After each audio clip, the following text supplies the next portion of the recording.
Old soldiers like me are always saying that America is the greatest nation in the world.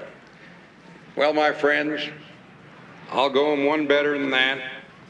America is the greatest nation that ever existed under the sun.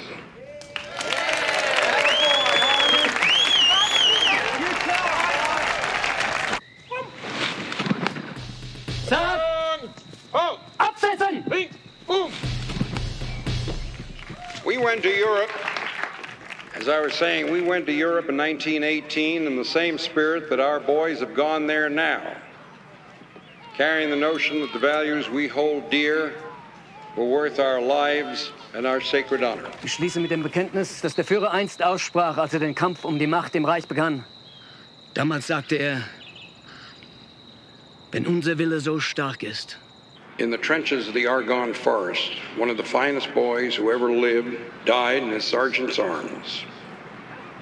Sarge, he said to me, tell him Angie Medalia died for the Bill of Rights. Dass keine Not ihn mehr zu zwingen vermag. Dann wird unser Wille und unser deutscher Stahl auch die Not zerbrechen und besiegen. Tell him Angie Medalia died for the Pilgrim's Dream. Tell him Angie Medalia died for liberty.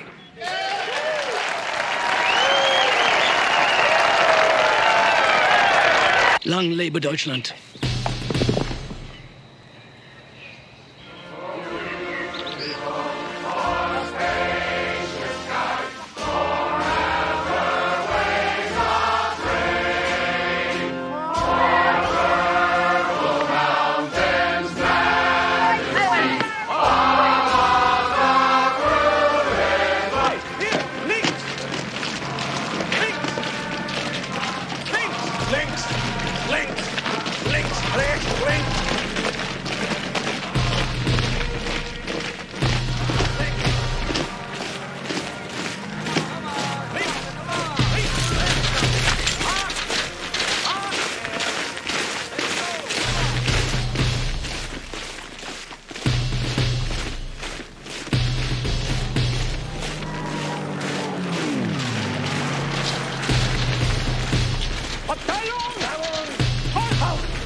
And he looks at this mess sergeant, he says, Sergeant, me and my cadre will be back here in 1 hour. If this place ain't clean by then, you and me is stepping outside that back door.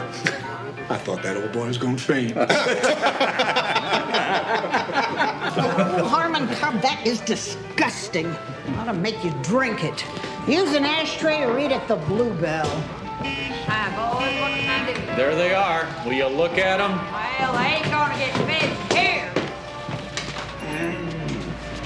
Zig Heil, boys! Oh, my love, Dave. Hi, Doc. Cut out the kid stuff. I'll tell you one thing. Them Heinies is good workers. Wasn't for them, all you middle-aged fools would be harvesting wheat. I don't care. Maybe kid stuff to you, Doc. We're fighting them over there, and I don't like them. Doc, how many on the last train load? About 100, I heard. What I hear at the camp stays at the camp. Oh, that can't be no military secret, for Pete's sake. Loose lips sink ships. Let me have a cheese sandwich and a glass of iced tea. Say please. Not to you. Oh, Doc, you're quite the lady killer. Hey, Doc. Right, If you ever get the urge to give one of them Nazi SOBs a shot of strychnine. Now, why would I do that? Well, I'd nail him, boy. By God, I'd inoculate him right in the old eyeball. Damn right. You think I care what you do? Listen, let me tell you, smart fella, something. Most of those Germans I could murder. Not lose a minute's sleep. But some of them, well, forget I ever opened my mouth. Nobody else would understand. Understand what? Never mind. We going fishing or not? Doggone, George, if you're gonna be like that for the rest of the day. Like what? You bring the beer, I'll bring the worms. See you after supper. Forget the sandwich. It took too long. La-dee-da. Boy, he sure took the sunshine out of the day. Thanks for the conversation, boys. Sure appreciate it. Got to get to the office, meet a client. Which client's that, Harm? Jim Beam or Jack Daniels? Older fella, lets me call him Granddad. Yeah. I'll tell you why I'm calling, Mrs. Barnes. I'm wondering if you'd mind if I only paid $25 on my grocery bill this month. Would that be all right? Yeah. Well, thank you very much. I sure appreciate that, Mrs. Barnes. Yes, sir. Yes. Oh, I think we can litigate that. Why don't you come on downtown tomorrow? I'll buy you some lunch. Right. Good. Thank you, sir. Hi, John. Going to offer a man a drink, counselor? You know where it is.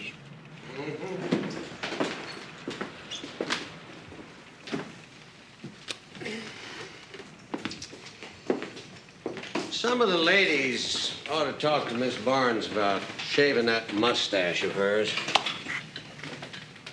Well, hell, you've known her for 30 years. And there you were on the phone just now, calling her sir.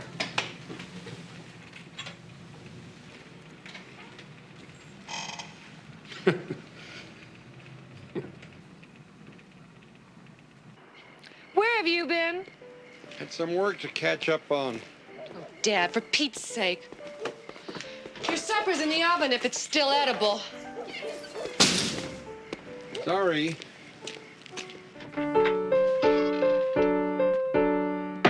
Hi, Grandpa. Hi, Cookie.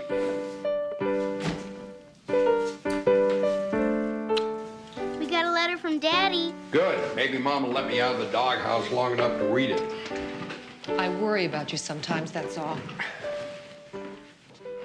Want to hear it? You bet. Dear Dad, dearest Billy and Nancy. Well, Pa, by the time you get this, another 4th of July will have passed without me hearing you deliver your Angie Medallia speech. I really miss being there. Things are pretty hectic right now. I can't tell you where we are. Somewhere in... They censored that. They're in France. Everybody knows that. Everything is so old here, Nancy. I've seen real castles where knights and ladies of old lived. And everyone talks French. That's stupid. You censor France and leave in that everybody talks French? You're right. Of course, we're not exactly tourists, and I sure would like to come back after this is over and enjoy the castles up close. The big news around here is that I've been transferred to Regimental S1. They've got me posting replacements. Hey, Pop, you know the Army alphabetizes everything? Well, that's how the replacement battalions send us men. This week was nothing but LMNOPs. What we're told to do is send all the L's to one company, all the M's to another. Can you imagine an infantry platoon with 40 guys named Martin in it? Here I am with a master's degree, and I only have to know 5 letters in a row. Sometimes we hear the artillery in the distance and know we're part of something besides the mountain of paperwork. It makes me think about all these Martins and Moskowitzes and Milligans and what's going to happen to them. I hope it's over soon so I can come back home. God, Billy, how I long to... Sorry, this part's for me. Mushy love stuff. I want to hear it. Not on your life. Come on, sweet pea. It's bedtime. Oh, not yet, Mom. Come on, Nancy. I don't want to hear it. Let's go. Oh, all right. Can I listen to the Whistler, please? All right, but then it's bedtime. See the letter, Billy, please. Don't read the last paragraph. Why not?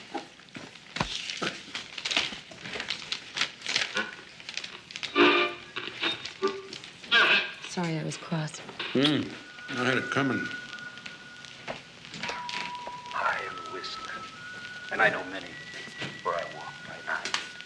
I know many strange tales hidden in the hearts of men and women who have stepped into the shadows. Yes, I know the nameless terrors of which they dare not speak. No!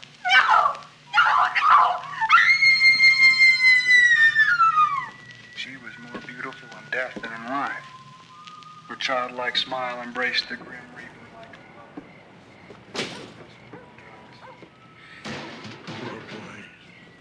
I could just see the ravage it went down to her face.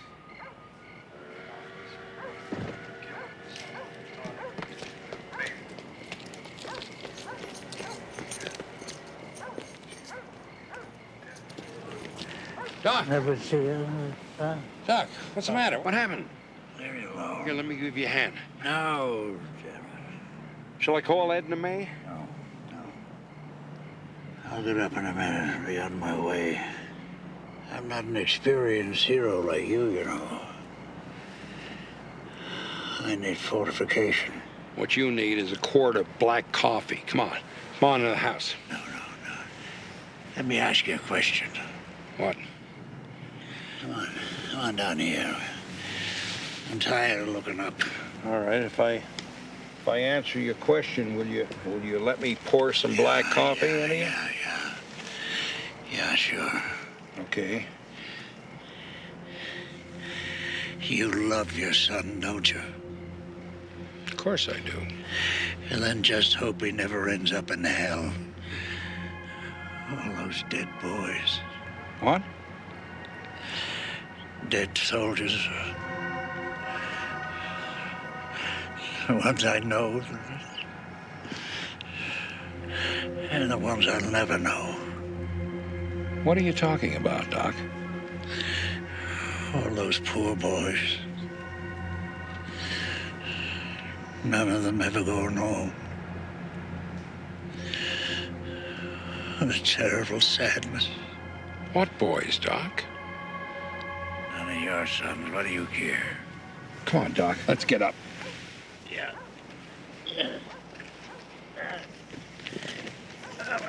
Good night. Good night. Parting is such sweet sorrow. And I shall say good night till it be morrow. I didn't make that up, you know. William Shakespeare. Mr. Shakespeare to you. I call him Sparky. Careful, Doc. Doc, be careful.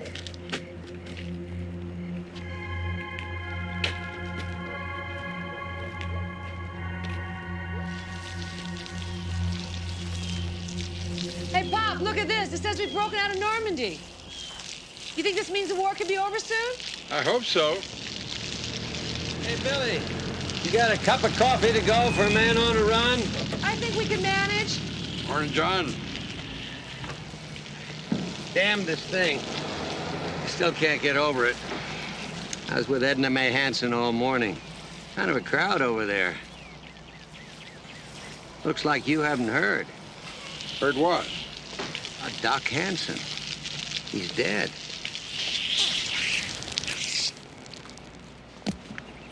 How? What happened? Captain out at the POW camp called me about 6 this morning. They found Doc in the dispensary. Heart attack? No, beat to death. Oh, no. Who? I'm sorry, Billy. Doc Hansen. Do you know who did it? Some kraut striking a blow for Hitler. They got him in custody, that's all I know. Except that I'd like to be there when I hang him. Thanks for the coffee. I'll bring back the cup.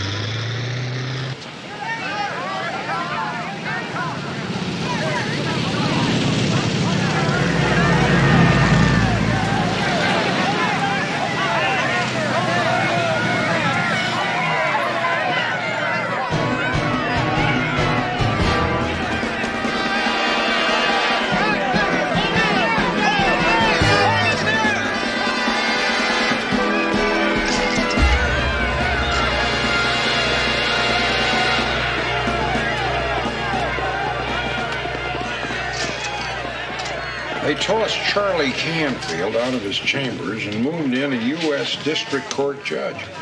They're going to try that German in a federal court. Federal court? Well, they ought to let me try him with a damn 2x4. That's what they ought to do, you know? Lord, they got marshals over there.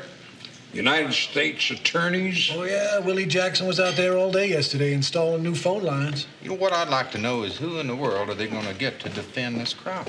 Charlie says Clarence Darrow. Clarence Darrow? Was he kidding? Either that, or he hasn't heard that old Clarence has been dead for 6 years. Mr. Cobb? Sorry to bother you, sir. I'm U.S. Marshal. Could you come with me, please? Are you kidding?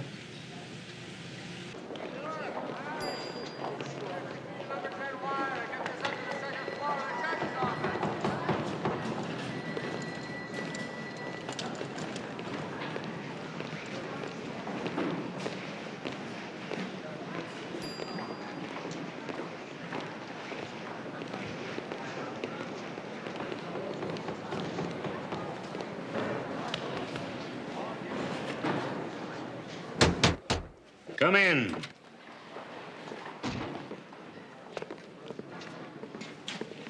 Mr. Cobb? I'm Stoddard Bell. That's B-E-L-L. Bell, how do you do? Yes, sir. That's just fine, thank you. Yes, sir. I'm sure from all the gossip, you already know there's going to be a U.S. District Court held here. What we're going to do is try a German prisoner of war for the murder of Dr. George Hansen. This is Mr. Domchek. Mr. Cobb? He works for the Attorney General in Washington, D.C. He'll prosecute. Judge, I need to go set up my office. Is that all right? Yeah, go right ahead, Mr. Domchek. Thank you. Good luck. Good man. Reminds me of myself when I was young. Give Mr. Cobb your chair, son. Yes, sir. Sit down. Sit down.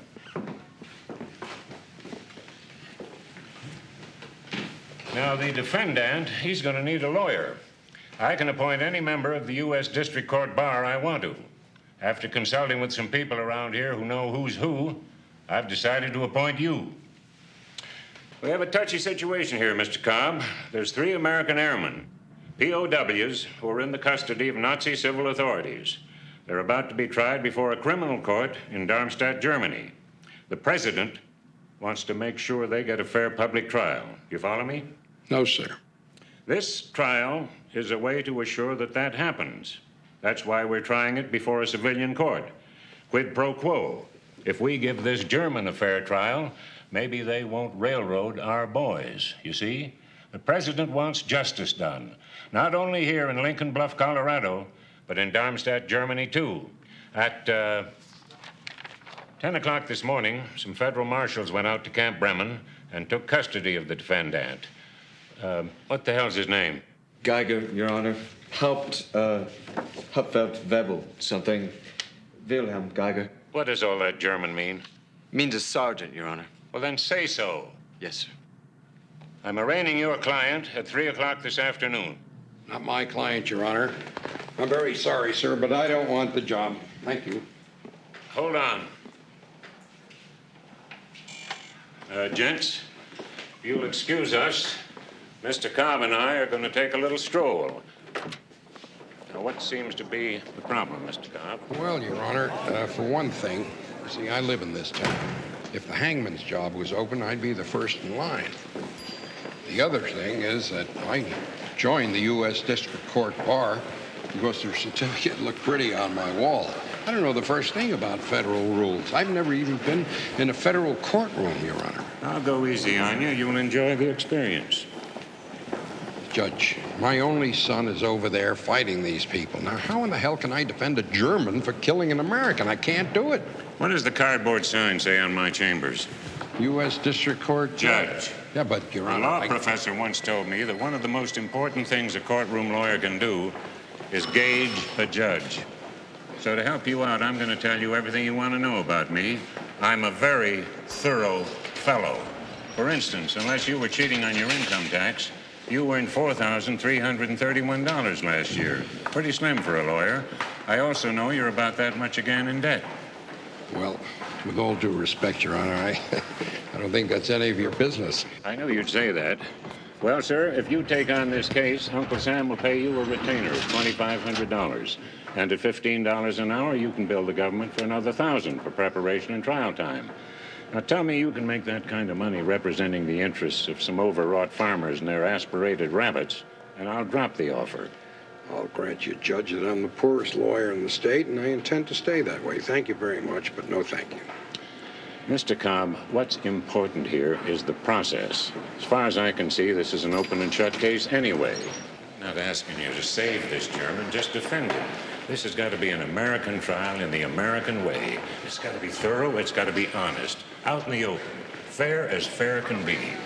Don't you see, the very reasons you don't want this case is why you're the only man to take it. You've got a son fighting in Europe. You served with distinction in the last war. You're a patriot. I'm going to arraign your client at 3 o'clock sharp. If I were you, I'd move for a non-jury trial. I'll grant the motion. Naturally, the first thing you want to do is go talk to Mr. Domchek. Oh, there's one other thing. I'm compelled to force you not to discuss the situation regarding those POWs in Germany. Not with your family, not with a soul.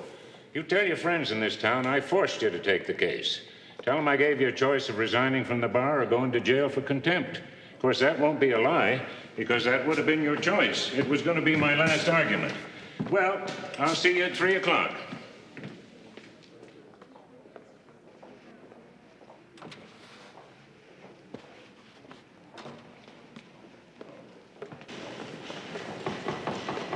Mr. Cobb, put these files in that corner office against the wall. You planning to settle down in our little town, sir? Well, they've given me everything except a home-baked pie. Hey, Mr. Cobb, can you come over here for a minute? I just want to show you what I've got. Now, the county coroner, he's going to testify that the victim was beaten to death with a baseball bat. Sentry, victim arrives drunk. Sergeant of the guard, he finds the body. Commanding officer, he finds your client's iron cross in the victim's hand. He makes the arrest, and then he finds the murder weapon in your client's possession. Army CID expert identifies the victim's hair and blood on the bat. And this is my favorite. German sergeant, he's going to testify that your client wanted to kill Americans for Hitler. Now, here's what you've got. Somewhere. Statement from your client saying that he was asleep at the time of the murder, doesn't know anything about it. And I'll tell you, he's a real doozy, Mr. Cobb. This guy, he could have posed for an Uncle Adolph Wants You poster. I think this is a change of pace for you, isn't it? I'll manage. Well, anyhow, in these cartons, there's some studies, classified studies of POW camps, and I can have them sent over to your office if you want. You have an office, right? Yes, sir, I do. Okay. So, where'd you go to law school? Oh, I didn't. Excuse me? I read for the law. What, like Abe Lincoln by candlelight? Yes. I also split rails and wrestled. And I'll bet I can tell where you went to school. Harvard. Harvard, yeah. It cost a bundle, but it taught me a lot. What it's going to teach you is free. I'll see you in court, counselor. Goodbye, Mr. Domchek. Domchek. Right.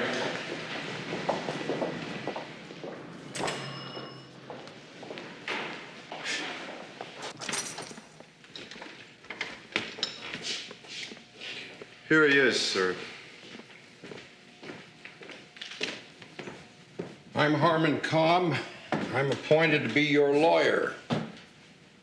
My name is Wilhelm Alois Geiger. I am a Hauptfeldwebel of the 15th Grenadiers, Battle Group Dornemann, 94th Division. I am a prisoner of war. You'll be arraigned in about an hour. That means I'll plead you not guilty, you understand?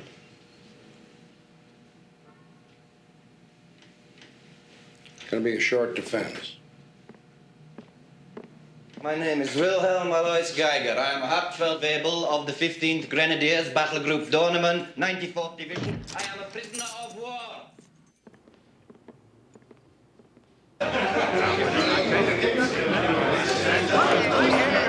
So those are big-time recorders, huh? Sound like a bunch of monkeys. Give me $1 tip. Any of you snuffy Smiths ever do that? Clarence. Just a minute, Mr. Cobb.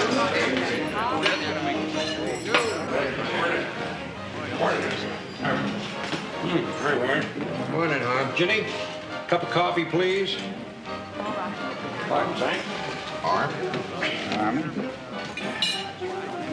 Jenny, How much do I owe you? 75 cents. Ginny, some English muffins, please. How about some German strudel? See you boys later. What's going on? Sprechen Sie Deutsch? What's that supposed to mean? Well, Don Bogart says he thinks you're a secret Bund member. He says your real name is probably Von Cobb. I'm just checking up. My God. You people think that I asked for this? I was railroaded. That big shot federal judge told me he'd have me disbarred and throw me into jail for contempt if I didn't take this job. He said he put you in jail? Yes, he did, and he can do it, too. God almighty. I live in this town. You people think that I'm gonna go in there and defend that Heine with my last ounce of blood? All I'm gonna do is make sure that snotty prosecutor doesn't make me look like a hick. Then I'm gonna go watch the hanging. I may even ask to spring the trap door. Excuse me for asking, but before you help out with the execution, you got to put up some kind of defense, don't you? So what do you got in mind? I don't know. Character witnesses. Character witnesses like who? I don't know. Joseph Goebbels, Hermann Goring, Heinrich Himmler. My star witness is going to be Adolf Hitler.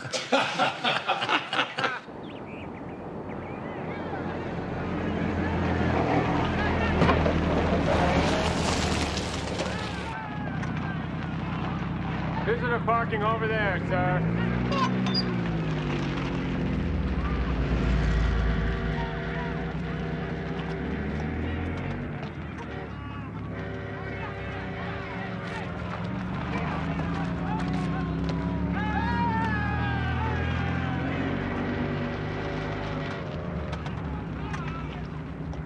Major Lilly, Sergeant Geiger's lawyers out here.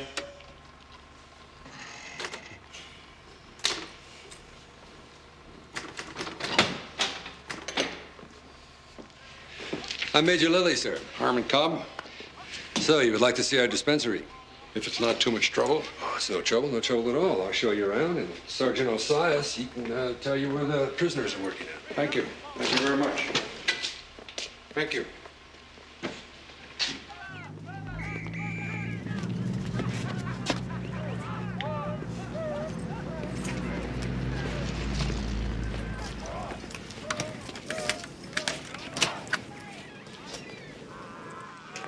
Just so I know how we stand here, sir.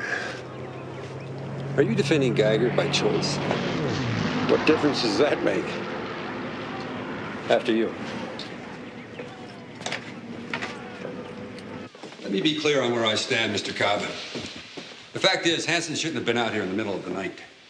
So while I'm sorry that he got killed, I really can't take responsibility for his death. Was this Doc Hansen's office? Yes, it is, sir. Okay, if I go in? Go right ahead. I think you should also know that this has been a model camp for 2 years. I have a good understanding with my prisoners. But Geiger's been a troublemaker from the moment he got here. Did you know that he even has the Iron Cross for being a good Nazi? So when they hang him, I'm going to celebrate. Good. I'll bring the beer.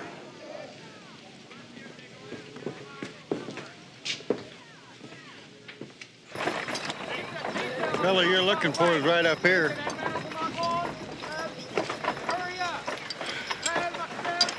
Hines. Yeah? Come and see out there. Fellow here wants to sprechen with you. Hi. You speak English? Nein. Well, he speaks English. Hines, come up out of there. Don't take all day about it. I'm told you served with Sergeant Geiger, is that right? No, sir. I do not know this man. Your name is Private Heinz Maria Flug? What do you want, sir? Well, I'm Geiger's lawyer. Yes, Schule. Kommt her. Der Anwalt von Geiger. Was will denn der Anwalt hier? Du, weißt du, warum der Anwalt hier ist? Frag ihn mal, wie es in Geiger ist. Now, here's what I wanted to know. You see, there's going to be a trial for Geiger. You understand that, a trial? I need 2 men to testify. Testify, talk about Geiger, say nice things about Geiger. Do you comprehend? Are we being ordered to do this? Look, I'm supposed to be on Geiger's side. Herr Anwalt, we will talk in the trial if we are ordered to. And we go back to work, sir.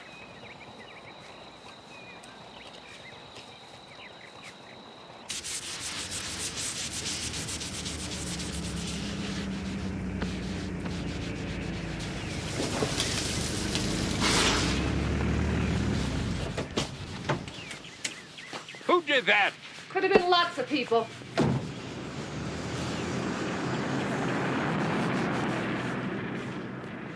Dad, it's all right. No, it's not all right. You're not gonna like that either.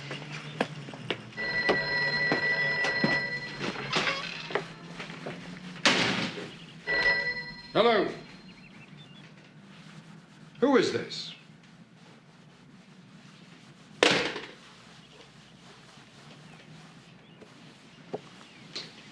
Where's Nancy? Upstairs, nursing a cut lip. She had a fight with Violet Sleed. Nancy! You tell Violet Sleed to go to hell! Rise and shine, Adolf. Out here.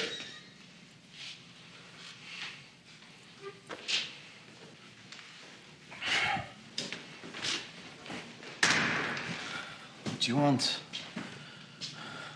Look, Sergeant, I've got to go into that courtroom and put up some kind of a defense for you. Do you understand? I can make your job very easy. I can confess to killing this doctor. Also, that I personally sank the Lusitania and have stolen the Lindbergh's baby. Now, your sarcasm isn't going to help any. Now, in the absence of a real defense, all I can do is put character witnesses on the stand. Who I have to choose from is your men. But when I spoke to them, they wouldn't admit that they knew you. Where have you seen my men? Out on some farm. They said they wouldn't testify unless they were ordered to do so. So I want you to order your men to testify in your behalf. They would not talk to you. They're good. Sergeant, let's get one thing straight. I don't want to defend you. I would like to be the fella that hangs you. But I'm stuck with this job, and I have to go in there and put up some kind of a defense to keep from looking like a fool. So I want you to order your men to testify. No, I do not want them harmed.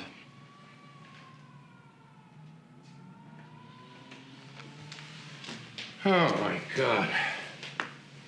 Nothing is going to happen to them, for crying out loud. This is the United States of America. Not in Camp Bremen. Do you want a defense? Then what about the truth? Shall I tell you about the murder of Ernst Schmidt? Shall I tell you about the Lago Gestapo in Camp Bremen? No. You want only vengeance. So I will not tell my men to testify. For Wilhelm Geiger, you need no defense. You need a defense only for yourself.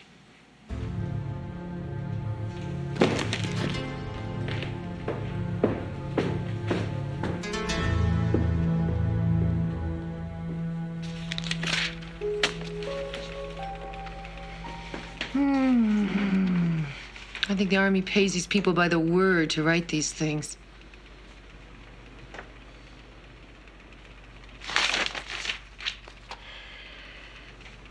I'm going to look like a fool in there.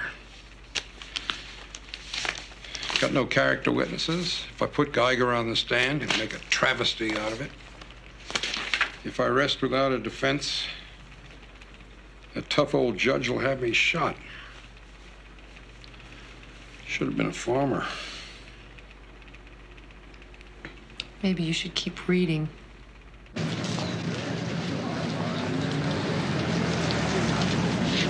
There he is.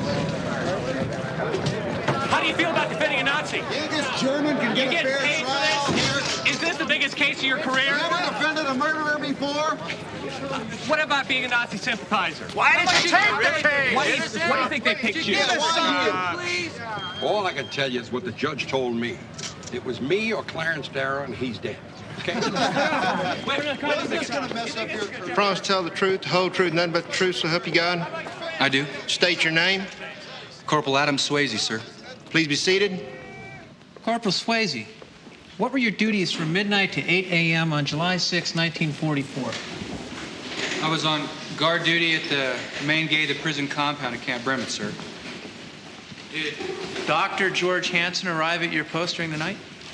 He sure did, sir. Oh, I object, Your Honor. Isn't this called leading the witness? Your Honor, I resent counsel's sarcasm. No sarcasm intended.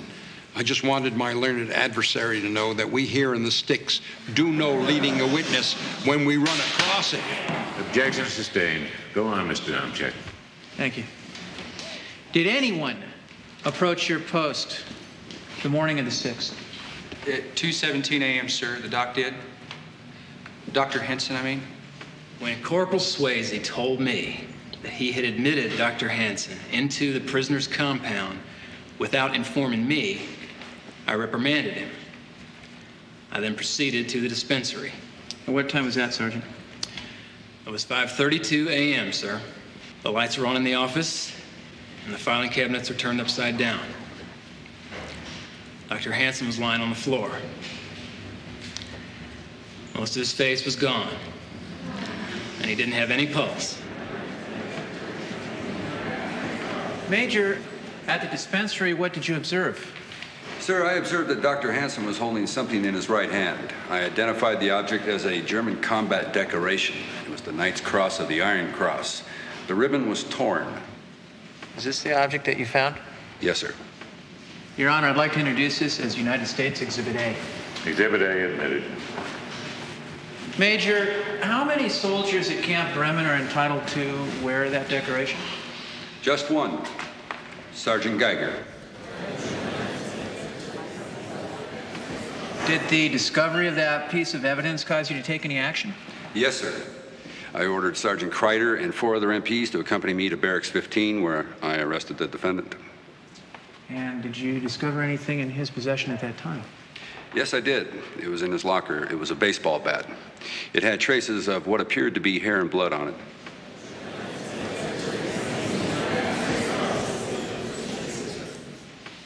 Your Honor, I'd like to introduce Exhibit B, the baseball bat. Exhibit B admitted. Your witness, Mr. Cobb? No questions.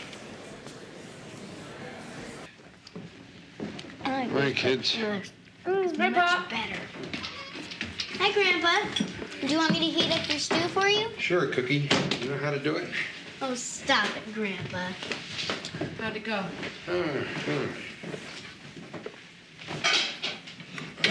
I got a letter from Harry. Oh, wonderful. Read it, read it. Great. What does he say? Wait till you hear. Dearest Billy, also Nancy and Pop, a couple of your letters caught up with me today. It's terrible about old Doc Hansen. He was a great old guy. I hope the Army hangs the blankety blank who did it. What did they censor? Nothing. I censored it. Okay, is everybody sitting down? I made sergeant. Hooray! Yeah. So I'll thank you all to treat me with more respect from now on. There'll also be a welcome addition to the old allocation check. Hooray.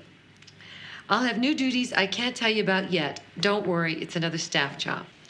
Maybe even one where I get to use my brain a little. I'll tell you, Pop, the Army still operates on the same mentality you always talked about. If it moves, salute it. If it doesn't move, move it. If you can't move it, paint it. I don't know if you had the word snafu in World War I, but it's what we live with every day. I'll tell you what the letters stand for sometime when Billy and Nancy aren't in the room. What do they stand for, Grandpa? Situation normal, all fouled up. What's wrong with that? Absolutely nothing. Posting replacements has been getting to me anyway. I keep looking for the names of kids from Lincoln Bluff, but so far nobody I know. thank God. I'm sorry if I seem down in the dumps. I keep telling myself how much I have to be happy and proud about, especially when I think the rest is just for me. Uh-huh. Mushy love stuff. That's right. Wishy love stuff.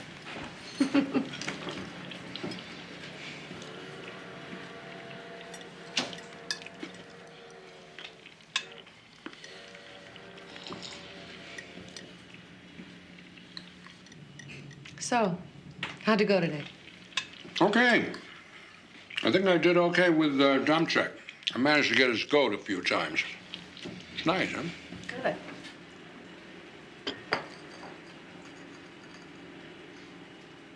So, what else? You should have been a lawyer. All these questions. Oh, it's Doc. He was so drunk that night, I don't think he was making any sense. Maybe I shouldn't have let him. What? Walked to his home 2 blocks away? How could you possibly know he would go all the way out to that camp? Yeah. Dad, it wasn't your fault.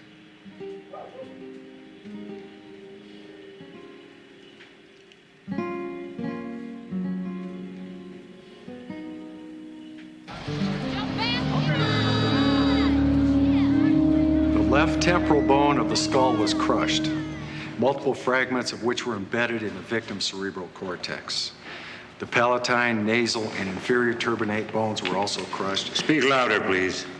The palatine, nasal, and inferior turbinate bones were also crushed, causing more fragments to penetrate the brain. In addition, the right occipital bone exhibited a lateral crack, also produced by a rounded, blunt instrument. In my opinion, this trauma to the brain produced instantaneous death.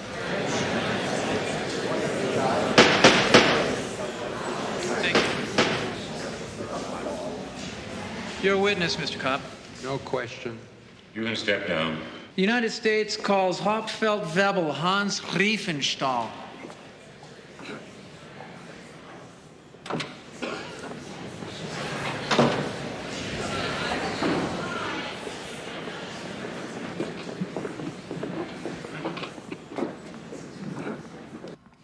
As ranking non-commissioned officer at Camp Bremen, did you have any conversations with the defendant? Yes, sir, when he arrived. Did you and he discuss the question of a prisoner of war's duties? Yes, sir. How do you define them? How do I define them? Yes. I believe it is my duty to obey lawful orders from my captors and to maintain discipline among my men. But I do not believe it is a soldier's duty to murder civilians. I object, Your Honor. Overruled. Continue, Mr. Domchek. So Sergeant Geiger had a different definition? Yes, sir. Sergeant Geiger said that his duty was that he must be the Führer's angel of death in America, to kill any American he could.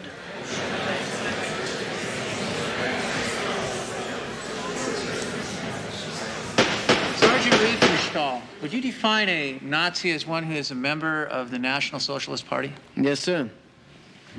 To the best of your knowledge, is Sergeant Geiger a member of the National Socialist Party? He has told me he is, yes, sir. Are you? Am I, sir? No, sir, I'm only a soldier. Your Honor, the United States rests. Mr. Cobb, the defense can proceed in the morning. We're adjourned.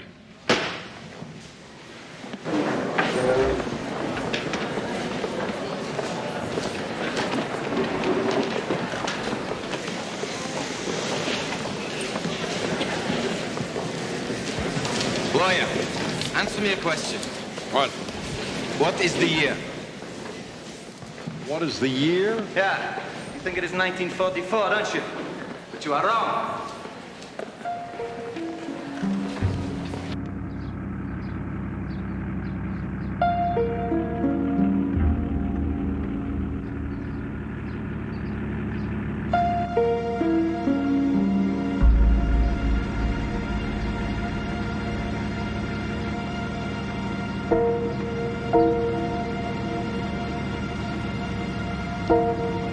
Good evening, sir.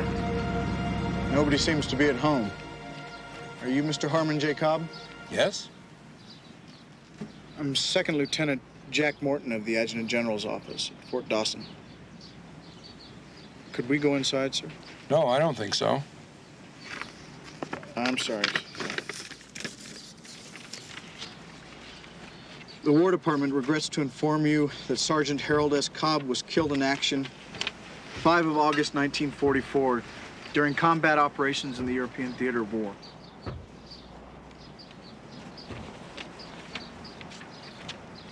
Sir, would it be easier if I waited inside with you and told Mrs. Cobb myself?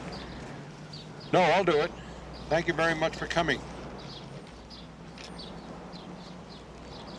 Thank you, sir.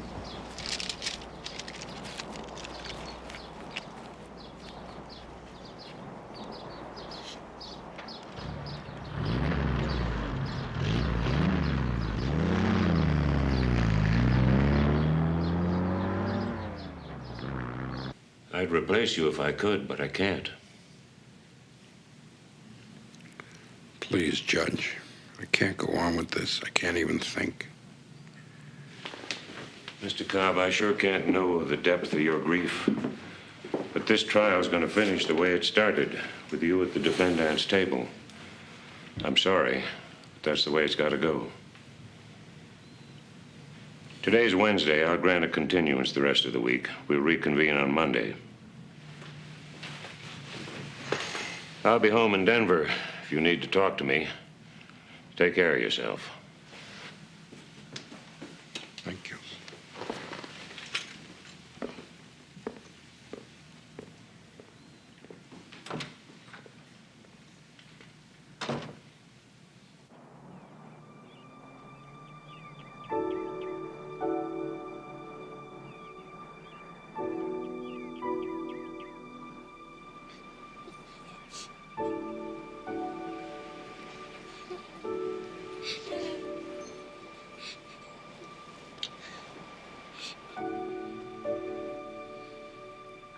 Yes.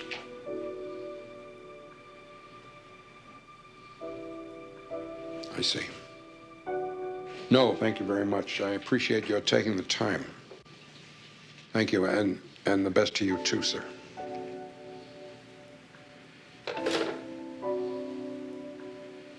Tell me, Dad.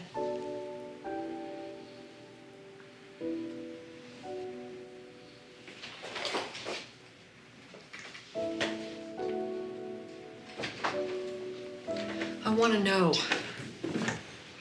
Tell me.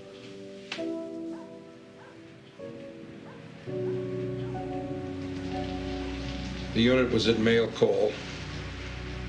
They took one artillery round.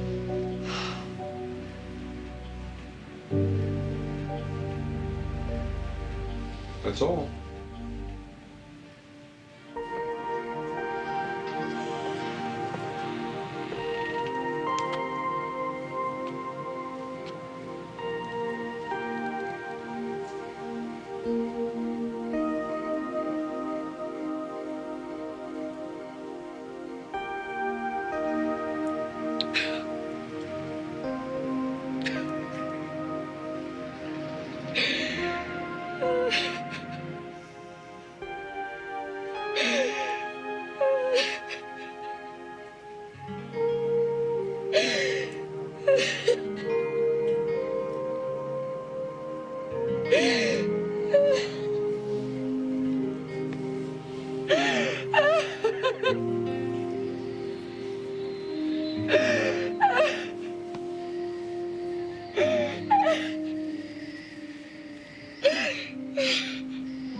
Grandpa?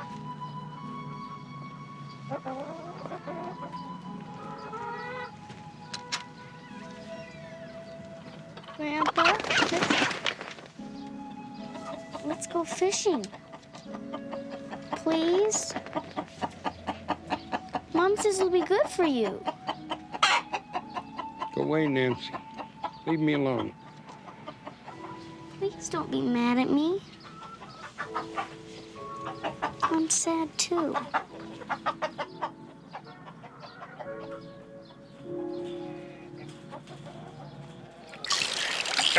Got him. Jeez Louise! It's a whopper! That's it. Use the reel. Use the reel. Let him run. Let him run. Rod tip up. Up, up. Good, good. Come on, fish. That's it. You've got him. Come on, fish. Reel him, Squirt. Reel him.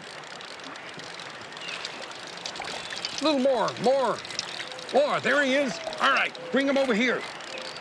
Hold him. I'll bring him up. Grandpa, he's beautiful. Look at all the colors. He's red and blue and silver. Can we keep him? Please. I want to show Mom. Well, it's your fish, Squirt, but if you keep him, he'll die, and all those colors will fade away. Nobody will ever know he looked like this. Hold my rod. Maybe he won't change. He will. Why? They always do. Rainbow trout's colors is just something you gotta see, but not keep. Then let's let him go. We can remember what he looked like.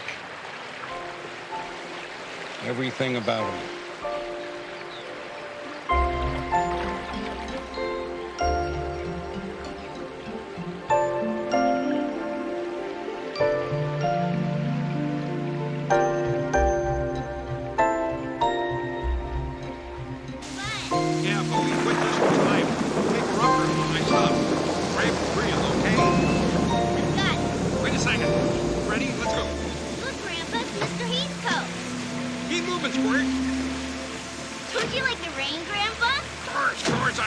Now, come on. Grandpa, did you ever catch a fish that big? Never. Clarence, what's going on? Oh, I was just driving around And you happen to wind up on my porch. I caught a fish this big, Mr. Heathcote. How big? This big. You do that just like your grandpa. Still the biggest fish ever caught in that river. Mom, we're home. Wait till I tell you what happened. What? What's on your mind, Clarence? Oh, I was just wondering how he was holding up, is all. Pretty good in some ways, other ways not so hot.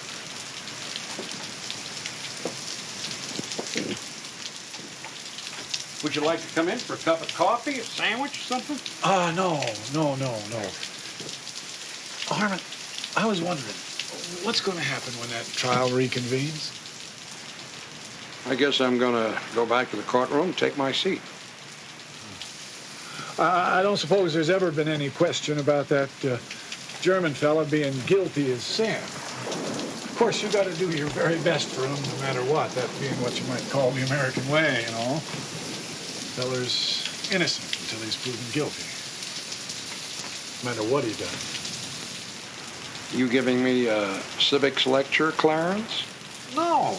Heck no. I was just wondering what you'd do if you'd had any kind of case, that's all. Well, so far I haven't had that problem, but if I did, I suppose I'd put up a defense. In which case, I probably would have to move to another town. Is that about it, Clarence? Yeah, sure. Well, I'll see you later, hon. Sure you don't want to come in for a cup of coffee till it blows over? No, I got some errands I got to run.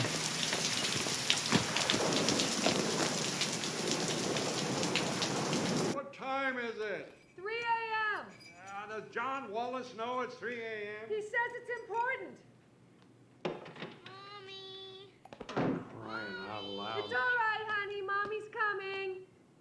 What's the matter? Truck stop closed? I just thought it was time I brought back your cup. What's going on, John? Well, about an hour ago, Clarence Heathcote woke me up, so I thought I'd pass on the favor. He brought me something real interesting. He found that in his tackle box when he was cleaning out his boat this morning. He says Doc scribbled that down when they were out fishing, the day Doc was killed.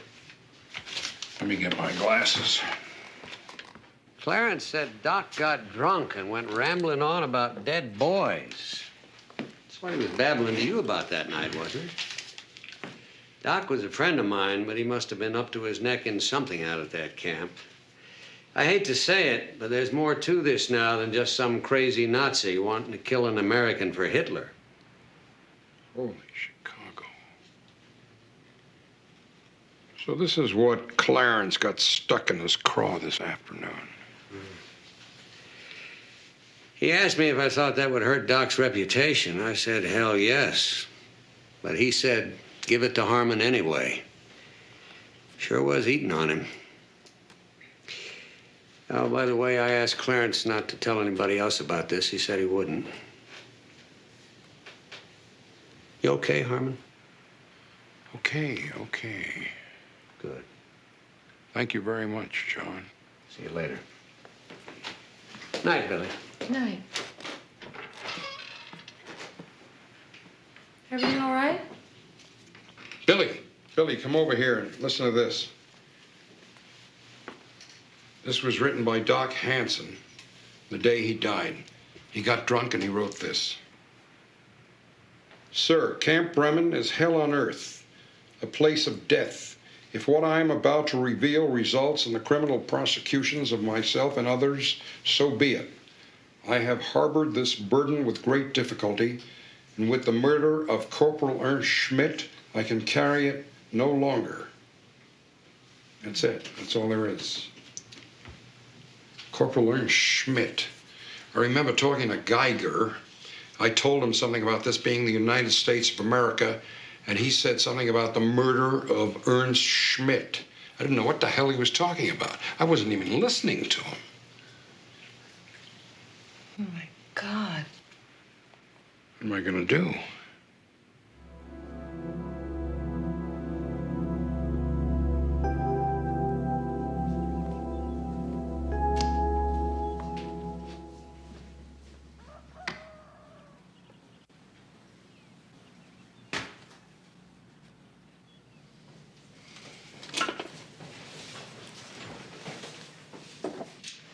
You haven't been back to bed yet, have you? No point trying to sleep now. Too nervous.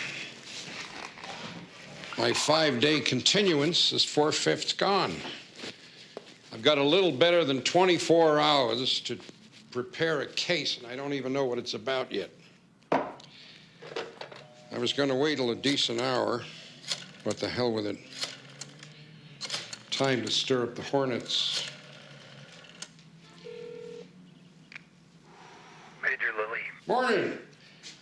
Major, it's Harmon Cobb. I'm not calling too early, am I? At 6 a.m. on Sunday? You see, I'm stuck between a rock and a hard place here, trying not to look like a fool in court.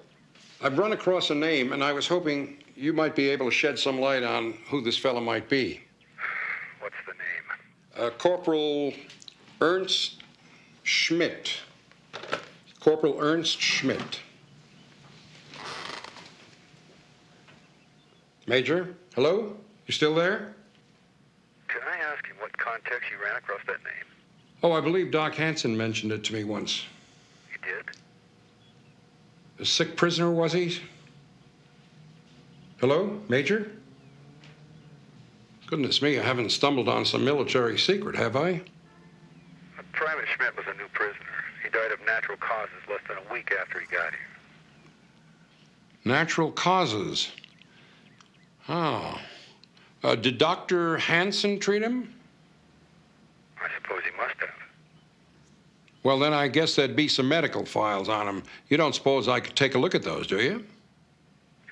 Sorry. If this is in connection with the trial, you'll have to get a subpoena. A subpoena? Oh, no, it's not that important. I'm sorry I bothered you. Thank you very much. Goodbye.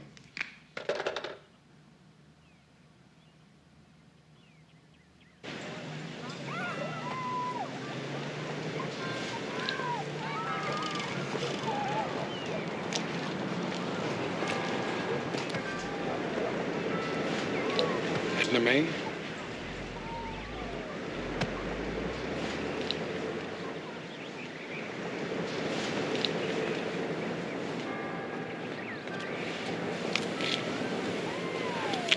Hello, Ed and May. How you feeling? Harmon.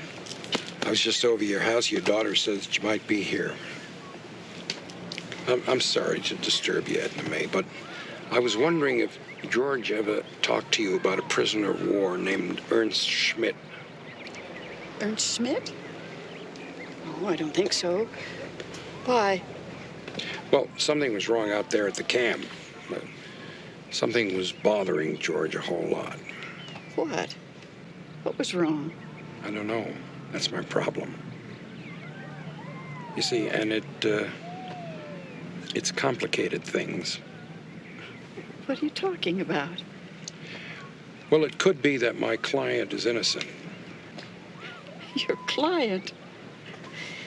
You talk like you want to help him go free. Well, I only said that it could be. See, George was real disturbed about something that night outside my house. Disturbed? He was scared to death. Why? Ask your client why. I guess people will write about you. You really aren't much of a lawyer. Your German threatened George. What? And he pushed him down. When? The day he was murdered. My God, did he report this to anybody? Of course he did. Did he report it to Major Lilly? Of course he did. You don't really think that German is innocent. You haven't even buried your own son yet. Didn't the Germans kill him too? I don't think you have the right to call yourself an American anymore.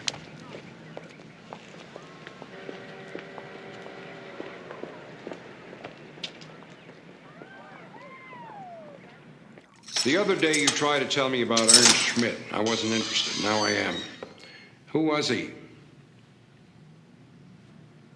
Was he murdered? Yes. You still interested? Come on out here. Why did you attack Doc Hansen the day he was murdered? I was wondering when that would be used against me. The prosecution rested without bringing it up, so for the moment it's just between you and me. So you are my advocate? Well, I suppose that's what a lawyer is. Did you kill Doc Hansen? No. Well, what about Ernst Schmidt? Did his murder have anything to do with Dr. Hansen? Do you know what is the Lager Gestapo? No. Do you know what is the Heilige Geist, the Holy Ghost? No. If you are going to hate Nazis, you should learn that is who has killed Ernst Schmidt. They have visited him in the night and taken his life. Before, in court, I asked you what year it was. Now I will tell you. In Berlin, it is 1944, but in Camp Bremen, 1941. Did you know that North Africa has been recaptured by Rommel? Stalingrad has become Hitlergrad, and many of the great American cities have been destroyed. That's crazy. Yeah, crazy. My men and I are the first prisoners to be brought here in over a year. We have seen what Germany has come to. These old prisoners, these Afrika Panzer soldiers, for them the war is a dream. They believe these things and they like being Nazis still. We have thought for us when we are captured the war is over, but where are we? Back in Nazi Germany. How can that be? Because Nazis can run a camp very, very well. Major Lilly needs the Lager Gestapo. Why? He cannot provide fear, and they do. The Lager Gestapo needs Major Lilly. He gives them power. It is a circle. And do you know who is the head of our Lager Gestapo? Sergeant Riefenstahl. This man who says, I am a Nazi, and he is not. He and his men are the Holy Ghost who visit you in the night if you speak against Hitler. Ernst Schmidt has made a joke, only a joke, about fat Hermann Göring. When we go to bed at night, he is there. In the morning, he is gone. I demand to see Major Lilly. I ask him, where is Ernst Schmidt? He tells me, Schmidt has died in the hospital of natural causes. The doctor has written this in the records. I go to see this doctor. I ask him, why does he write this lie? I'm very angry. I put my hands on him, and I can hurt him, but no. I stop. The doctor is calling Major Lilly on the telephone to punish me. It would be easy for me to kill this old man, but I went away. And I wake up in the morning when Major Lilly is telling me I am a murderer. Did you see Ernst Schmidt have this rendezvous with the Holy Ghost? No. Did you see the body? No. Well, Schmidt was in camp less than a week. How the hell do you know he didn't die of natural causes? I have 15 years in German army. I know. Did Doc Hansen talk to Major Lilly in your presence? Yes. I'm not ashamed to be a soldier. I have killed men, yes, Americans. But they were soldiers, and it was my duty. These things I have done. But I did not murder Dr. Hansen.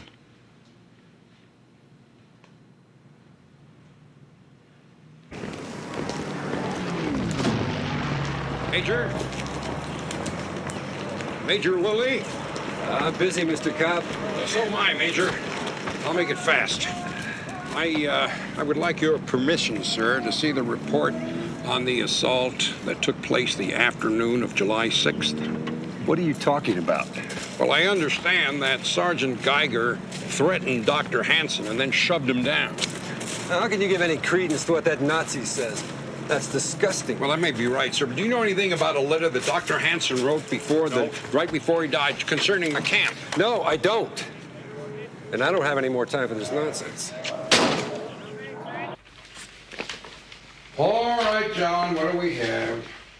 Well, let's see. You got this Kraut prisoner who's dead. Doc's letter hints at foul play. Geiger says there was foul play, but he can't prove it.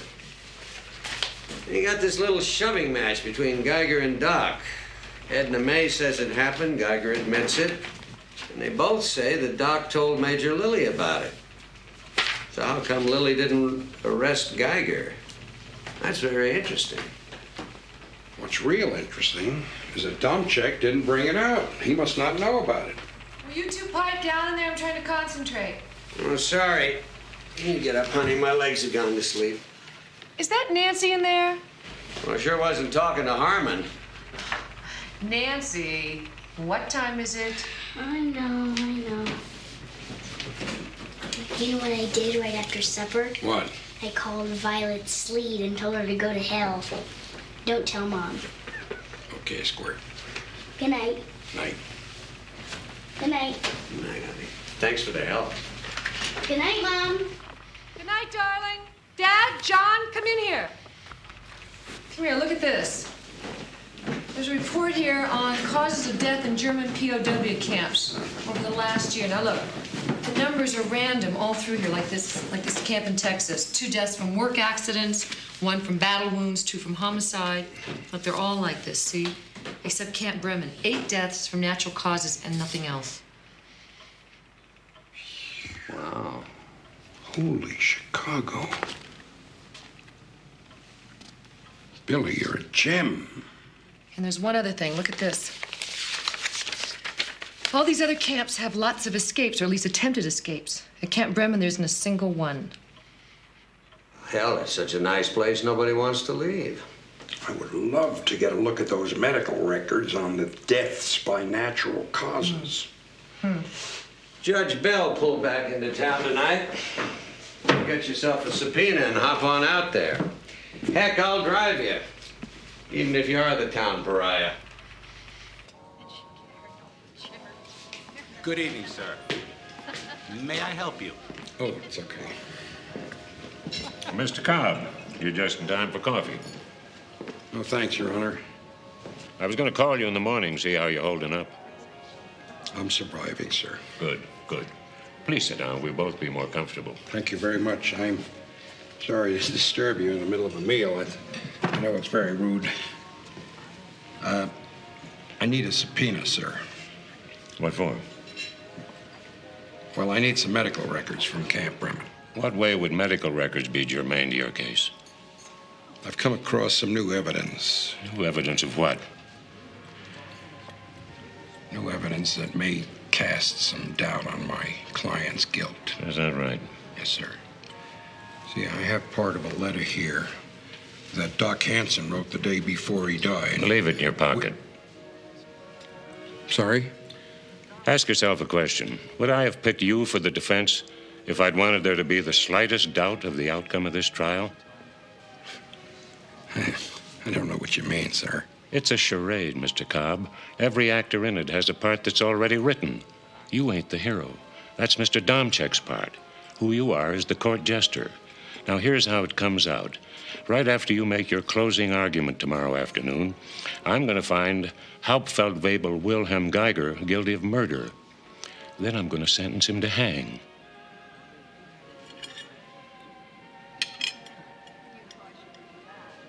Of course, Domchek does dress better than you. He looks more like a hero. What you need is one of them caps with pointy things. It's got bells hanging on it. We're going to take this to the Supreme Court, by God. Dad, it's your word against his. See, it has about little shoes that curl up at the ends. Oh, cut it out. Well, now think about it, Harmon.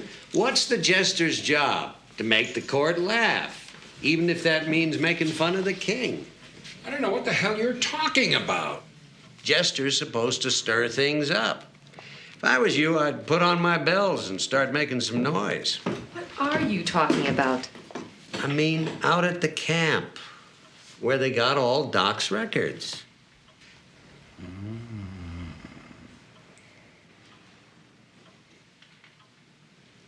You wouldn't. I've got another pair of those pointy shoes, just your size. My size? Billy, find me a flashlight. Pop! A sweater! Let's not be hasty here. Pop, you're not going to do this. I'll meet you down at the car. Oh, well. I was planning on getting in a new line of work anyway.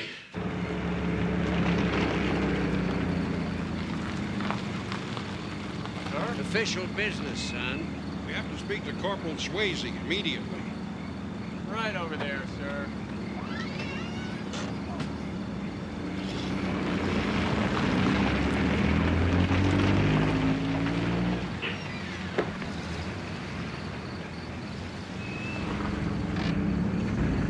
Evening, Corporal Swayze. Mr. Cobb? It's over 300 hours, sir. This compound is off limits after taps. Yeah, but not to us. You see, I'm an officer of the United States District Court. This fella here is an officer of the law. U.S. Marshal, son. We need to see the scene of the crime. I think I better call Major Lilly. I'm gonna need some authorization for this. Hold on, Corporal. You ever seen a court order before? I don't know. I still have to call the Major, sir. Son, it's the Major that's being investigated here. Don't you understand, Corporal? The United States government is investigating Major Lilly. We are representatives of the government. It's what this court order is all about. Okay. It's all right.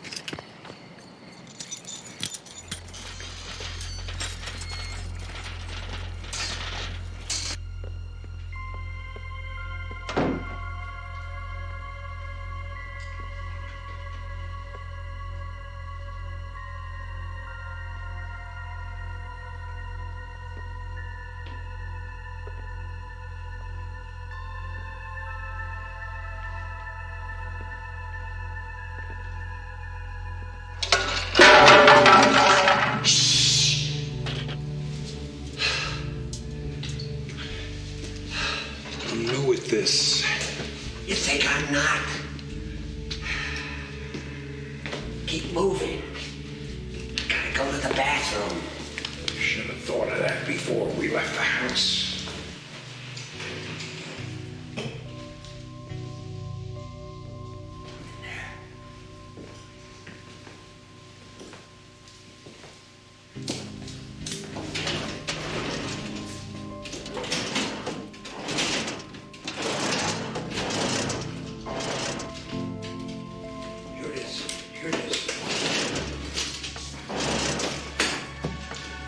Natural causes. Natural causes. Natural causes. Just like Billy said. Right here, the latest one is Ernst Schmidt. The earliest is March of 1943. That's a year ago. All signed by Doc Hansen. This give you any ideas? What? Shote? Funeral director. Yeah. Now I'm gonna go to the bathroom. Get this stuff put away. Hurry up, hurry up.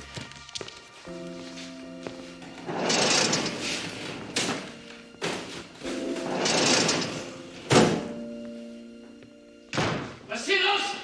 Halt! Wer bist du?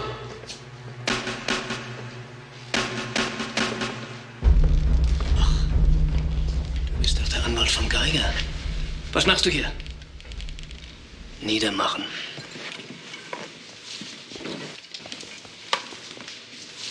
Stand at the back, Fritz! I'll blow a hole in your head!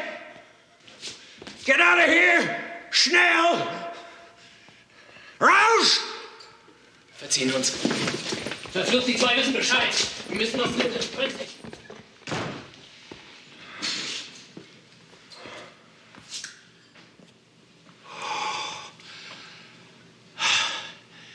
The hell was that? I don't know. Let's just get the hell out of here.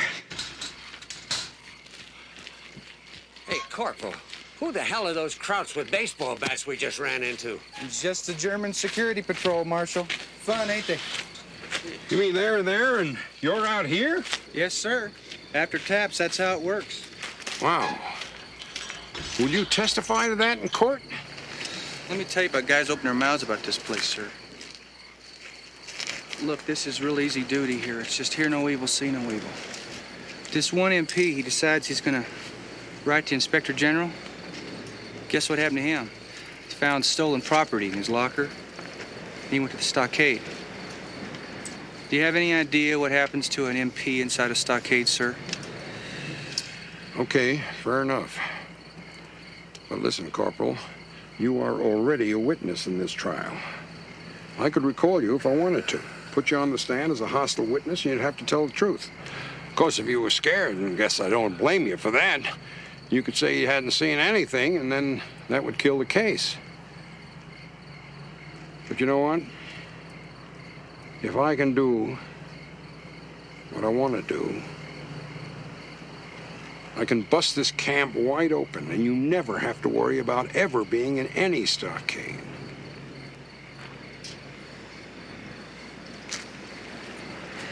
Can I think about this, sir?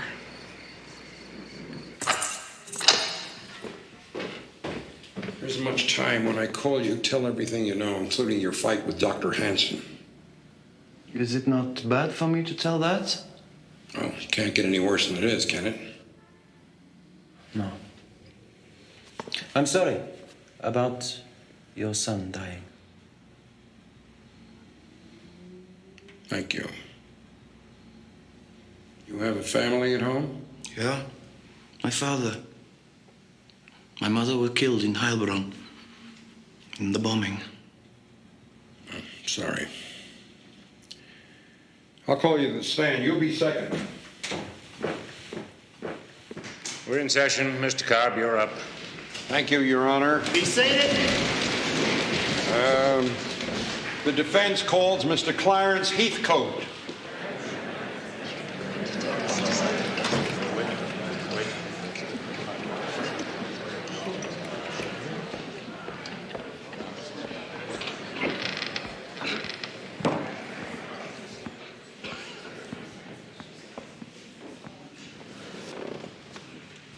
Raise your right hand. You promise to tell the truth, the whole truth, nothing but the truth, so help you God? Uh-huh, I do. State your name. Clarence Heathcote. Thank you. Clarence, I'm going to hand you a piece of paper. I want you to describe it for the court. It's a sheet of paper from George Hansen's prescription pad, and it's got some handwriting on it. Mr. Cobb, approach the bench.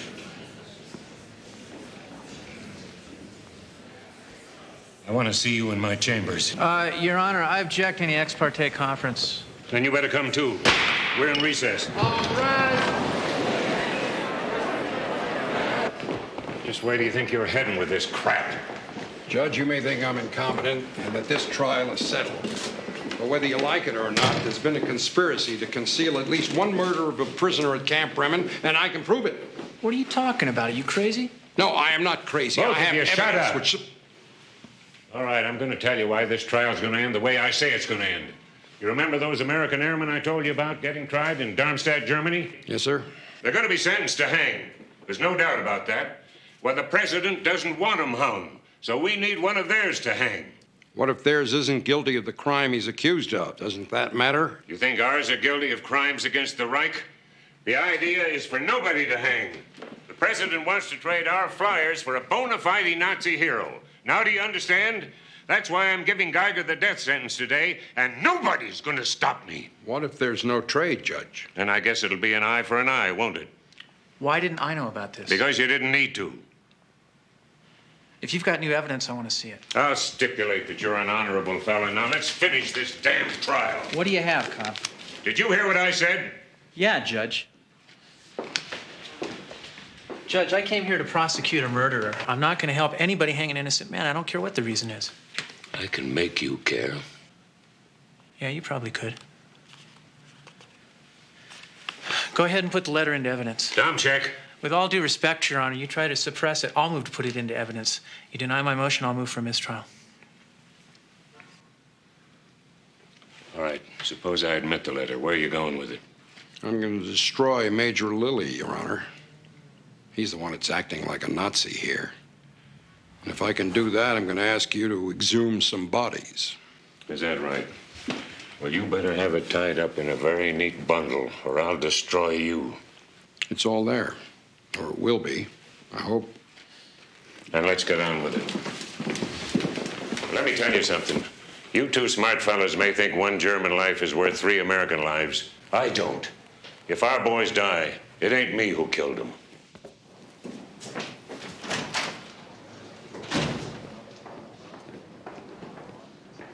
Camp Bremen is hell on earth, a place of death.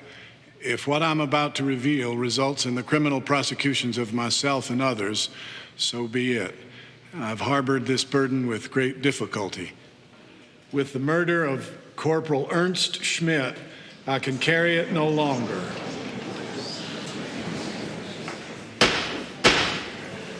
Thank you, Clarence. Mr. Domchak? No questions. You may step down, thank you. Any further witnesses, Mr. Cobb? The defense calls Sergeant Wilhelm Geiger. So, after Schmidt's death, you went to Dr. Hansen? Yes. I told him I believe he is lying. I am sure Schmidt was beaten to death. Then what did Dr. Hansen say?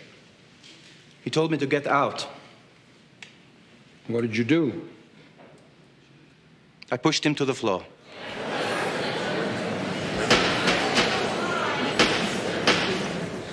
Any more of this, I'll clear the courtroom. What happened then? Dr. Hansen took the telephone. He said, "This is the doctor. I want to speak to Major Lilly immediately." I said, "You are a liar, doctor." He said, "Major, there is a German in my office who has hit me. I want him arrested."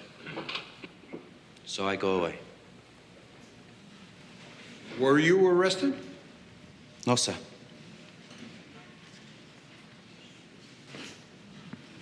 Sergeant, what is the Lager Gestapo? It is they who patrol the camp at night. In Germany, we have the Gestapo. They are the Führer's secret police. They can kill you if they wish. In Camp Bremen, they call themselves the Lager Gestapo. Sergeant Geiger, did you kill Dr. George Hansen? No, sir. Major, on the day before Dr. Hansen's death, the 5th of July, did you receive a telephone call from Dr. Hansen? No, sir, I did not. Really? He didn't call you to tell you there was a German in his office who had just knocked him down? Absolutely not.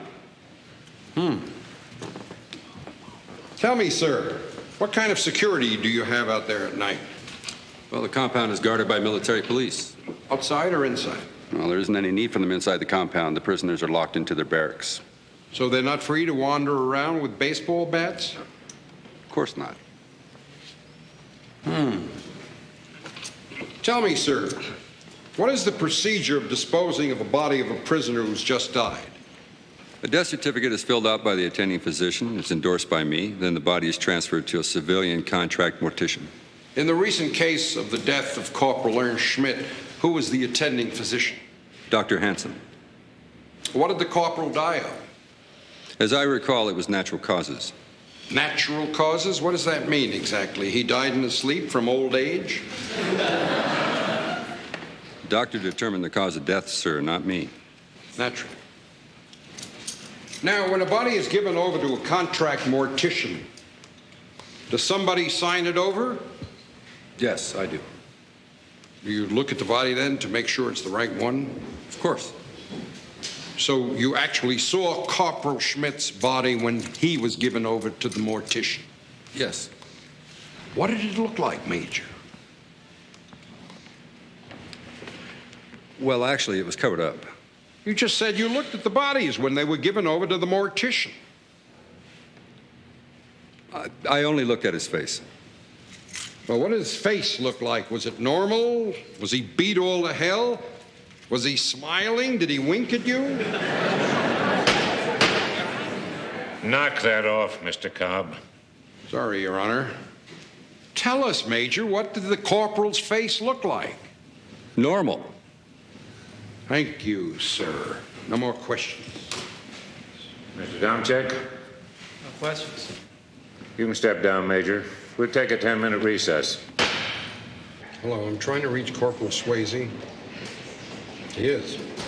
Well, can I leave a message for him? Tell him...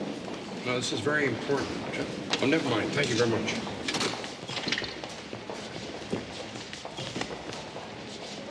What are your duties, Corporal? I'm a military policeman, sir. My job is to guard the prison compound at Camp Bremen. You have towers out there like a prison? Yes, sir. We also use the guard shack at the main entrance, and we have one-man patrols around the perimeter fence. How about inside the compound? Two-man patrols from Reveille to Taps. You don't patrol inside at night? No, sir. After Taps, the Germans take care of that for themselves. They're not locked up? No, sir.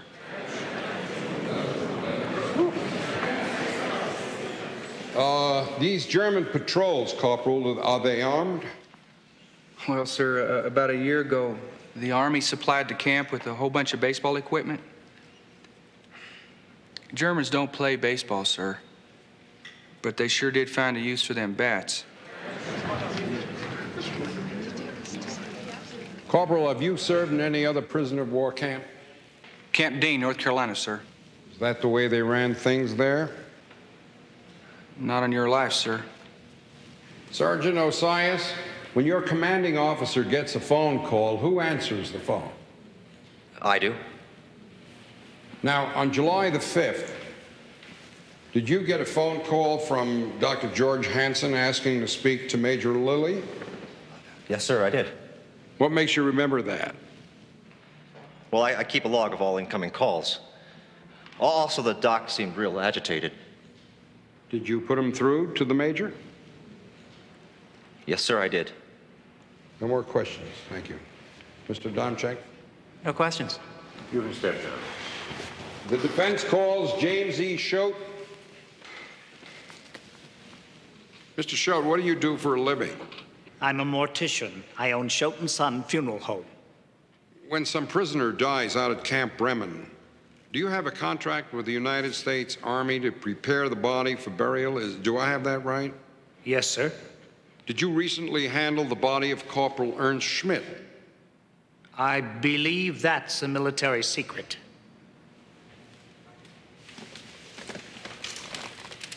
Military secret? Is that what you said, Mr. Schote? Who told you that? Major Lilly did. Well, it isn't one. Answer the question. Yes, sir. So you did handle the body of Corporal Ernst Schmidt? Yes, sir. Tell me, Mr. Schote, what did the body look like? Well, sir, it had both arms broken, massive bruises in the kidney area, and extensive fractures of the facial bones.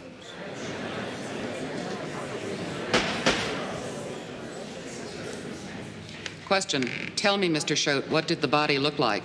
Answer: well, sir, it had both arms broken, massive bruises in the kidney area, and extensive fractures of the facial bones. Question: thank you, sir.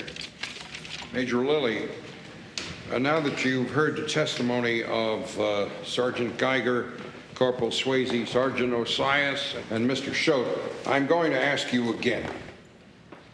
Did you get a telephone call from Dr. George Hansen on the 5th of July?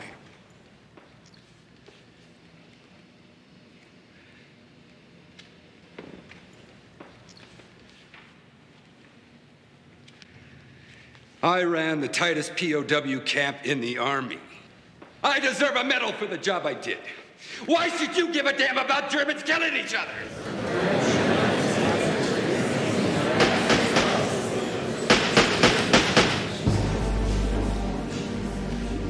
Major, I ought to inform you about now that under the provisions of the Fifth Amendment to the Constitution, you don't have to testify to anything that might incriminate you. Then I won't answer any more questions. Bailiff, I want this witness held pending arraignment for perjury. Your Honor, I move that the body of Ernst Schmidt be exhumed. Motion granted. Court is adjourned. All rise.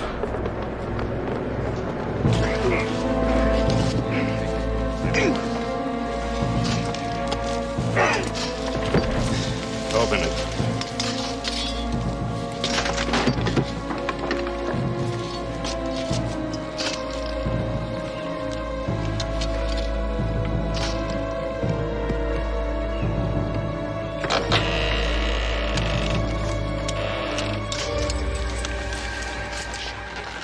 Sergeant, is that Ernst Schmidt? Yes, sir.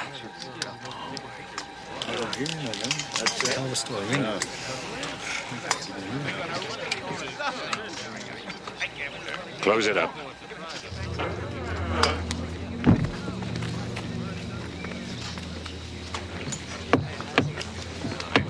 How many more of these are there? 7. Well, then we'll open them all up. Move for acquittal and I'll grant it. I guess this turned out all right. After I've convened the grand jury, I'll probably end up with a whole mess of condemned Germans for the president to trade. Of course, you gents understand, I'll be taking the credit for this whole thing. Mr. Cobb, I knew all along that you had what it takes, and I'm going to tell that to the Attorney General.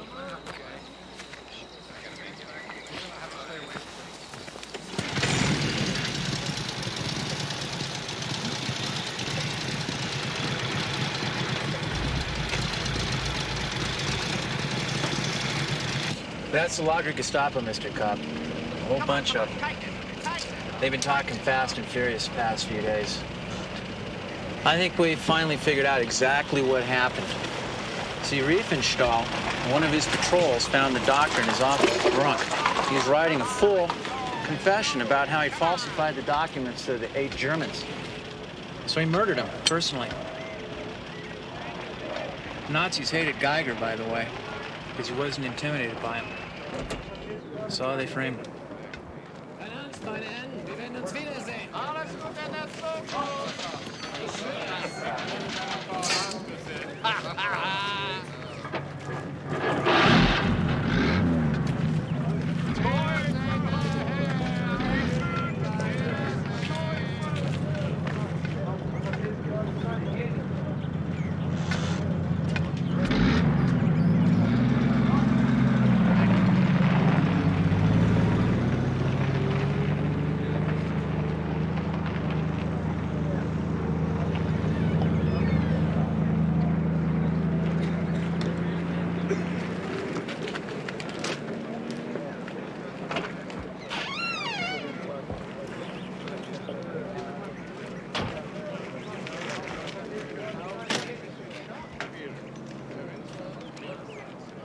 I want to say goodbye and good luck.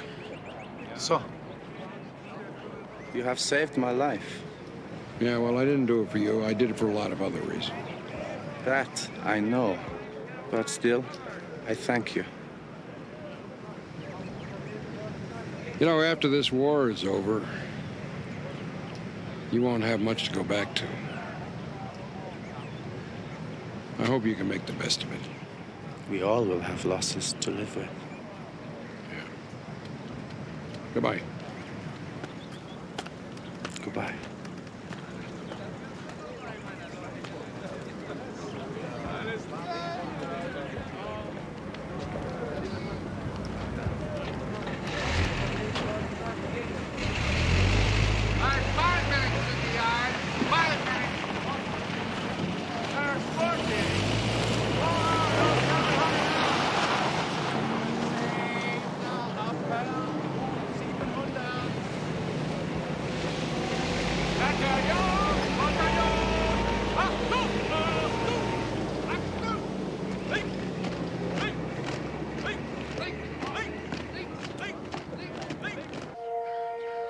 And though Harry lies in France, this stone marks his passing for all those who knew him and loved him. Both as the great kid he always was and the fine teacher he became. We'll sure remember he was here. Detail, forward, Holmes. Detail, ready? Aim, fire! Hold! Freeze in, hold! Lord is my shepherd, I shall not want. He maketh me lie down in green pastures. He leadeth me beside the still waters. He restoreth my soul. He leadeth me in the paths of righteousness.